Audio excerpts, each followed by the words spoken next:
এবারের দার্জিলিং ট্রিপটা একদম আচমকা। তবে যত যাই বলো, প্ল্যান করে ট্রিপে যাওয়ার চাইতে হঠাৎ করে চলে যাওয়ার আনন্দটাই আলাদা।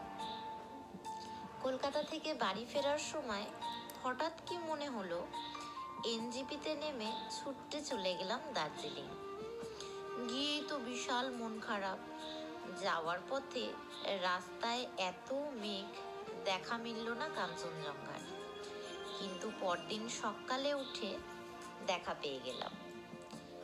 সকালে একদম দেরি করিনি, ভোর হতে না হতেই ছুটে চলে গেছি। আর কপালটাও ভালো, ঝকঝকে আকাশ, সুন্দর চকচকে কাঞ্চনজঙ্ঘা, পাইন গাছের ফাঁক দিয়ে সূর্যের সুন্দর আলো এসে যখন কাঞ্চনজঙ্ঘার ওপর পড়ছিল, মন তো তখন খুশিতে অস্থির। একদিন দারুণ ঘুরলাম দার্জিলিংয়ে। একটা দিনেরই ছুটি ছিল, পরদিন আবার বাড়ি ফেরা, কাজে ফেরা। তবে সাথে নিয়ে এলাম এক রাশ আনন্দ আর মেমোরি। ভালো থেকো সবাই, টাটা।